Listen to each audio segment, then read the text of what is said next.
देखो एक पलकरी मालूम नहीं पड़े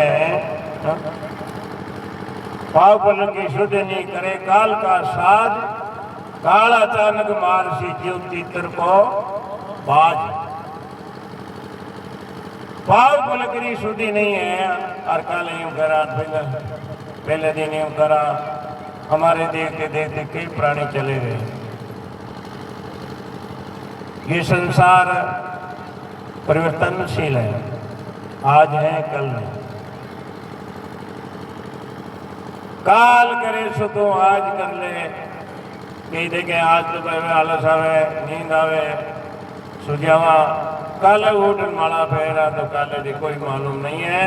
काल करे सो आज कर, आज करे सो अब, पल में परले हो जाएगा तो बौरी करेगा तू तब।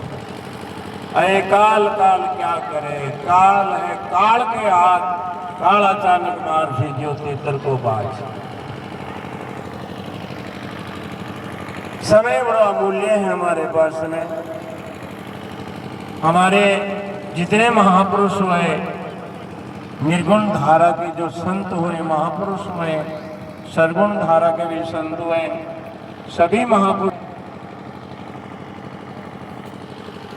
शरीर का कोई भरोसा नहीं है। सदगुरु की आरती संध्या में आना है, सांस सांस में नाम ले, वृथा सांस मत कोई, नहीं जानो इंसान में आवर हो।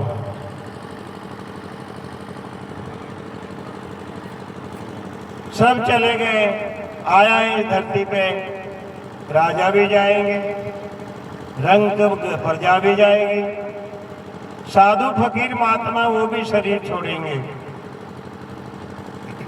आया ऐसो जावसी राजा रंग और फकीर, फकीर कहते संतों। एक सिंहासन चढ़ चले, एक बंदा गया जंजीर। संसार में आए करके खोटा काम किया, उनको जमराज जमा का दूध बांध करके घसीट डाल जाएंगे। और एक अच्छा कर्म करेंगे, नाम सुमरण करेंगे, सत्संग करेंगे तो परमात्मा के घर से एक तेज पुंज का सिंहासन आएगा और उस सिंहासन में बैठकर बड़े आदर पूर्वक उनको ले जाएंगे। इसलिए सदगुरु कबीर साहब का ये दुआ है, इसमें कहते हैं आया ऐसो जावसी राजा भी जाएगा, रंग भी जाएगा। आया ऐसो जावसी राजा रंग और फकीर, एक सिंहासन चढ़ चला, एक बंदा गया जंजीर। अच्छा कर्म करो तो भाई मालिक के घरे जाओगा, और बुरा कर्म करो तो जमड़ा बांधन ले जाए, घसीट चला जाए, पिटाई करी बहुत सजा दे। ऐसा नहीं है, मालिक के वहां सारा विधान है, पाप है, पुण्य है, तपस्या है, भजन है।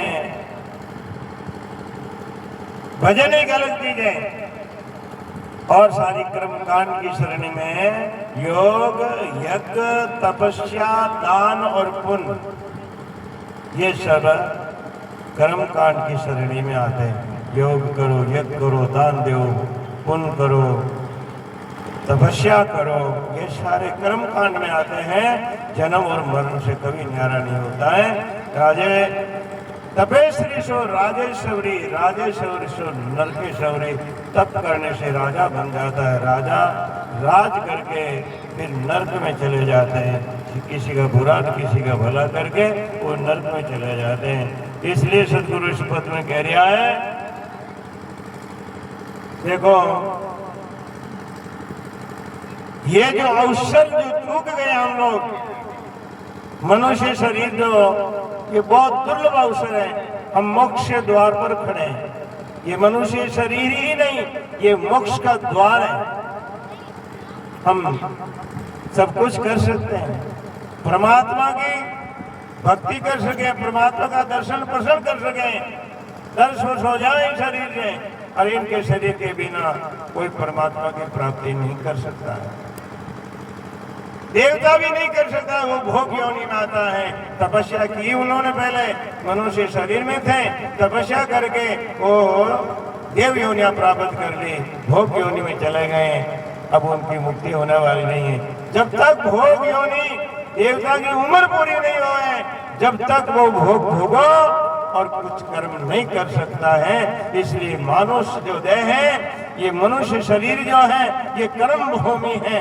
जैसा भी बीज बो सकते हैं, इसमें भक्ति का बीज बो सकते हैं, अमर हो सकते हैं शरीर से। तो महाराज